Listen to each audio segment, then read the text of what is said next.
साथियों नमस्कार। मैं आर.के.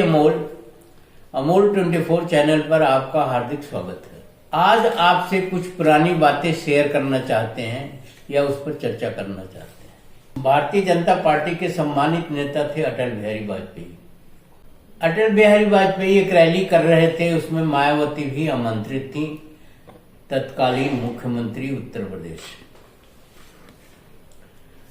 बहुत ज्यादा भीड़ नहीं थी उस रैली में, तो मायावती ने कहा कि बस यही आपकी भीड़ है, मैं रैली करूंगा और आपको बुलाऊंगा, देखिए कि आप कितनी भीड़ होती है। अटल बिहारी वाजपेयी मुस्कुराए।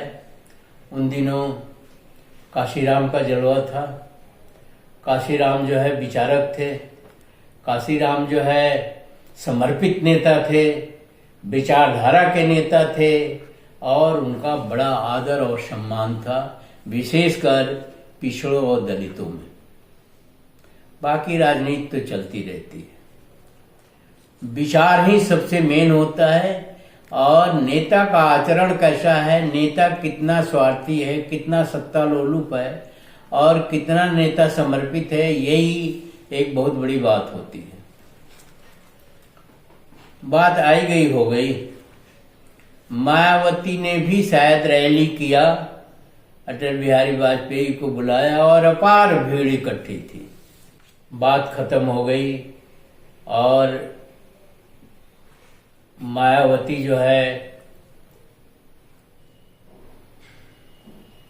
की सत्ता भी चली गई और मायावती सत्ता जाने के बाद जो है, सत्ता राजनीतिज्ञ तो है ही हैं, तो राजनीति चलती रही और चलते चलते आज ऐसी स्थिति आ गई, उनकी खुद की नीतियों के कारण, उनके खुद की कार्यशैली के कारण और उनकी खुद की सोच के कारण। और मैं आपको बता ही चुका हूं कि सत्ता जो है निरंकुश अहंकारी होती है, तो उसके कारण भी आज स्थिति ऐसी हो गई कि कोई रैली ही नहीं होती। केंद्र की सत्ता में उनकी कोई हिस्सेदारी नहीं है, 0% की भी हिस्सेदारी नहीं है। राज्य की सत्ता में उनका एक एमएलए है और राष्ट्रीय पार्टी है।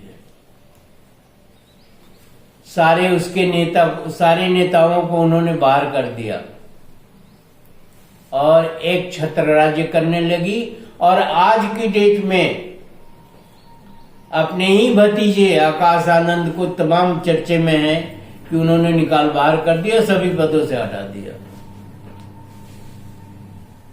एक आदमी अवश्य बना हुआ है और बैठा हुआ है, उसका नाम क्या लें आप सब जानते हैं।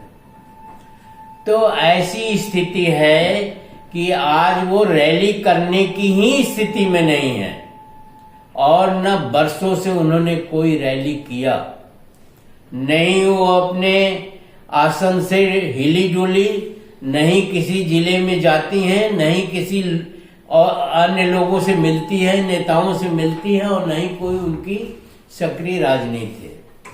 अब ऐसी स्थिति के लिए वो खुद जिम्मेदार है। पिछड़े और दलितों को अधर में छोड़ करके वो राजनीति करना चाहती थी और जो पार्टी का थीम था, जो पार्टी के सिद्धांत थे, जो पार्टी जिसके लिए बनी थी, वो सब कुछ पीछे छूट गया और जिसके लिए नहीं बनी थी या जिसके विरुद्ध बनी थी या जिस धारणा के विरुद्ध बनी थी या जिस विचारधारा के विरुद्ध बनी थी, उनको उन्होंने पार्टी में काफी तवज्जो दिया और काफी जगह दिया। अब मेरा यही कहना है कि समय समय की बात है, कभी गाड़ी नाव पर और कभी नाव गाड़ी पर। तो कुदरत के नियम को मानना ही पड़ता है, कुदरत की स्थिति को माननी ही पड़ती है। गलती आदमी नहीं करता है, गलती हो जाती है और कुदरत जो है सर्वोच्च है, संपूर्ण है, नियंत्रक है और सब कुछ कुदरत के हाथ में है। तो फिर यही कहना पड़ेगा कि समय समय की बात है, कभी गाड़ी नाव गाड़ी पर। आज पिछड़े और दलित के पास, दलितों के पास कोई नेता नहीं है, कोई विचारक नहीं है। वो कभी इस पार्टी में, कभी उस पार्टी में, कभी इस पार्टी में, और उनका स्पष्टतः शोषण होता है। उनको मानसिक आघात लगता है, उनकी मानसिकता कुंठित होती है।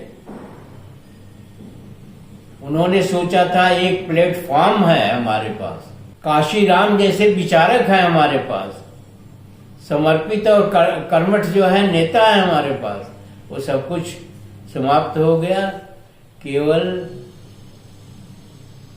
एक आदमी के निरंकुशता और अहंकार के कारण। ये इतिहास रिपीट हो रहा है। इतिहास में बहुत सारी चीजें ऐसी पड़ी हुई हैं और पिछड़े और दलितों को अब दूसरे नेता की तलाश करनी चाहिए। नेता हैं, परंतु आप उनके करीब नहीं हैं या वो आपके करीब नहीं हैं, तो करीब मतलब निकटता लाइए और नेता की तलाश करिए। बहुत है, आपके आंखों के सामने हैं। अखिलेश यादव हैं, स्वामी प्रसाद मौर्य हैं, रावण हैं, और भी तमाम नेता हैं जिनको आप सहयोग करेंगे, एक प्लेटफॉर्म पर ले आएंगे, सहयोग करेंगे और एक भावना विकसित करेंगे, तो फिर आप जो है पुरानी स्थिति में आ सकते हैं। ये दलितों और पिछड़ों से यही निवेदन है और ये उन्हें अवश्य करना चाहिए, अन्यथा वर्तमान समय में उनका शोषण और भी होगा। वीडियो को शेयर, लाइक और सब्सक्राइब करना न भूलिए। धन्यवाद। जय भीम, जय भारत, जय संविधान।